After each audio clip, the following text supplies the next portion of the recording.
Hey guys, so welcome to Trading with Dan. This is my Etoro update. This is the turnaround story.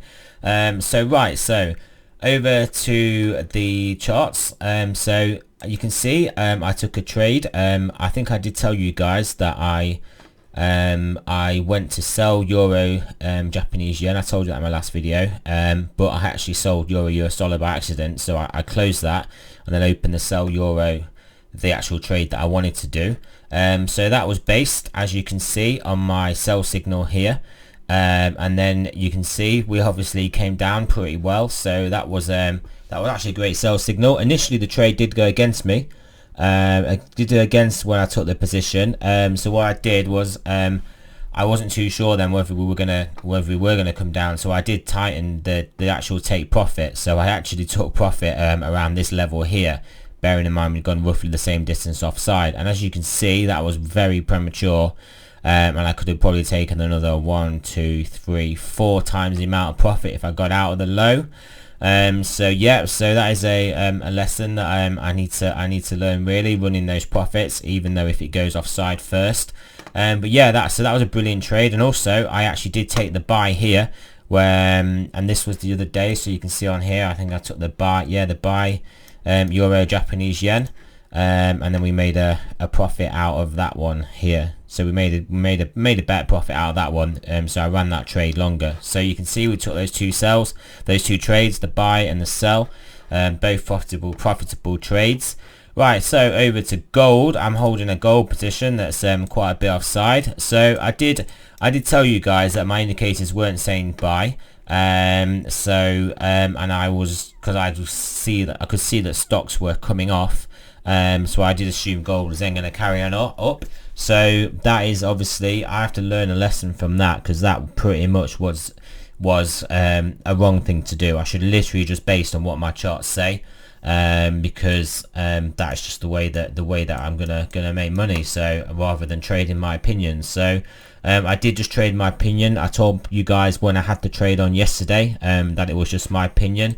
I mean, I had worked a couple of buys in gold, these 3 trades there, so I was sort of scalping it out when we're looking weak again and putting the trade back on. But I'm sat in quite a bigger loss now in that trade, so I'm hoping that we do come back up.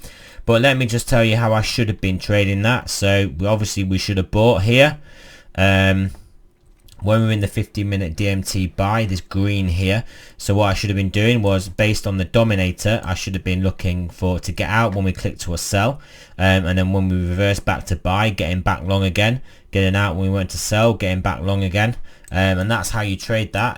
It's a bit difficult to see on that trend because that trend was quite vicious. It's easier to see what we should do on this one. So we had the sell, the actual Dominator sell, which was around this level here.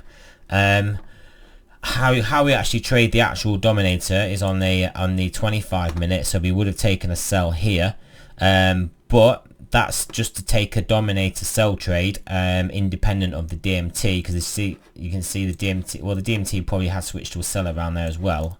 This is obviously different time frames, but what we should have been doing whilst we were in this DMT sell line, I should have been looking to reshort when we obviously got the sell. So that would have been around, it would have been just after this dot jump there. I should have reshort, but that wouldn't have been a profitable trade unless I'd held it too long. But the buyer was saying to get out of that trade, and then I could reshort there, but we did go up, and then finally reshort here, and then that did go down and would have made up for the losses on those trades. You can also just trade this on the 25 minute. So you would initially get into it there, then when you end up in a DMT sell, you are only looking for the sell trades. So you did get another sell here, which you could have made money off that trade or broke even, and then you did then get another sell, a tiny sell there. The market was chopping here, so you can see you may not have taken that trade, but then we did get a 25-minute sell here, and it was pretty much straight down from there. So yesterday when I was putting that trade on, still working that long, I obviously was definitely going against what my indicator was saying. If I'd sold, traded it properly, would have made a good profit. So that's a lesson learned. Showing you a similar price action on oil. So this is a 25-minute DMT, so you can see went to a sell here, did flip to a buy. She would have got out as short, but then you would have been short from from here. So the buy then was just a fractionally lower, but we did come quite a bit lower. So if you were looking to take a trading take profit, you probably would have locked in a good profit there. But what I do want to show is obviously they had the 15-minute re-short at this line here, so then that would have been obviously been a great sell. Similarly on the buy, when we were in a buy, we had the DMT, the Dominator and DMT pretty much both came to buy at the same time, and then it was upwards into the upwards in the market until we actually got the Dominator sell here. So you could have potentially got out of your long there. You could have then re-longed here, and then that would have been a losing trade, but you've made a good gain on the other one, and then obviously you're going to get a sell trade, which is then going to be a very profitable sell trade. You won't win all your trades. The name of the game is to get the big wins and then just cut the small losses. Yeah, so that's it. You can see we're getting big wins but then small losses. So that's oil and gold. I mean, looking at the dollar, the dollar is has actually flicked to a buy trade now, but then subsequently came down quite a bit. So if you were going to enter a buy on the Dominator, you can see that doesn't confirm the buy yet. So you would have to decide. I decided not to take this trade, but what would have been the better trade was obviously just taking the shorts, seeing as we were in a sell DMT trade, as you can see. So you could have re-shorted the dollar here if you got out here. You would have re-shorted the dollar here, and then if you had got out at that level there, and then you would have initially re-shorted the dollar there, and that would have basically been a break even, but then you would have re-entered. So you would have traded well using the indicator there. But yeah, this was not good. But what I do suggest is keeping an eye on the Dominator, especially the 25-minute Dominator, to see when you actually do want to get into a buy, because yeah, the DMT. What I would say is that the Dominator normally calls the change in trends before the DMT does. So rather than DMT calling a change in trend before Dominator does. So this, you can see the DMT was saying it was a buy, but the Dominator was on the 25-minute wasn't saying it was a buy. It was getting close, but it wasn't quite a buy. So you can see that obviously didn't play out. So yeah, so I didn't trade that based on that. So over to the S&P, the 25-minute. So you had a resell at this level here, a resell at this level here, and an initial sell at this level here. So that's all great trades. 15-minute, you can see the 15-minute clicked over to a buy around here. So I mean, it's up to you if you want to take these trades. What I would say is that you have such a move down, people are looking to try and take longs or cover shorts. So it's your call whether you did want to take that. But what I would more so be looking for is a change in this 25-minute Dominator, and then that obviously coming first, and then a break of the DMT line. So this is quite a big rally up, but it's nothing unreasonable. We're still clearly in a downtrend. It has a long way to go before it takes out this level here, but we will see what happens. So what I realistically be looking for here is this DMT 15-minute chart to go back into a sell, and then to re-short the S&P, and yeah, either that, or I'm looking for this 25-minute Dominator to come to a buy, and then actually long the S&P. So they're the two trades that we are looking for there. US dollar, Japanese yen, Dominator, nowhere near a buy there. We were in a bear trend, and then we had the resell there, which was a great resell. We had the initial sell here, which was a great initial sell, and then if you were still running the trade from the initial sell of up here, you would have had the signal to take it off there. Looking at the smaller time frame, we had the original DMT sell there, which was actually a good sell.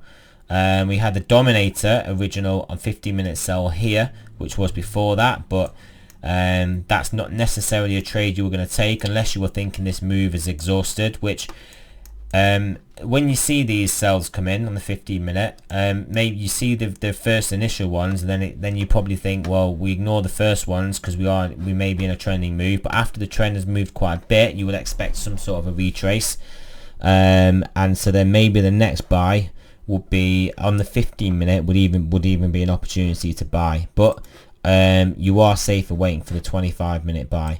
But yeah, again, over to the 15-minute chart, we're a long way here off turning into a DMT buy on the 15-minute chart. So like I said, if this does turn to a buy, and realistically you're looking to reshort the trade, go with the trend. Euro Japanese yen we covered first, and then Euro US dollar. Dominator doesn't seem to like this one.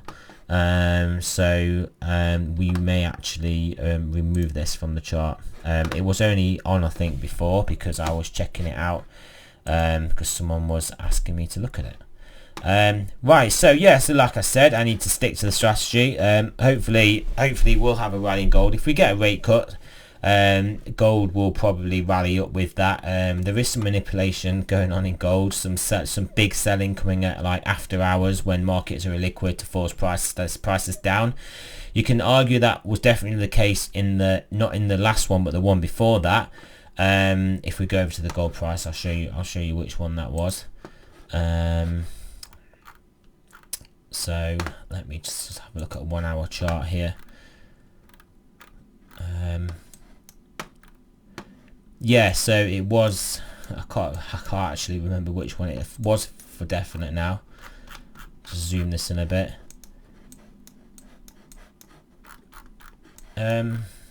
Yeah, I'm not sure. I don't think it was this one because this was just the normal highs.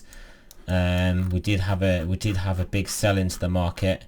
This was obviously Iran. Yeah, so I mean it was probably this one here where we went from nearly 1600 down all the way down to there. This was after hours, but yeah, this sell down here, but this sell down is obviously a lot bigger, looks more pronounced. But then I don't think this is necessarily just some smashing the market down. I think this was margin calls, people needing to sell whatever liquid asset they could, especially that was in profit, to cover their losing trades, i.e. margin calls on their stock trades. So yeah, so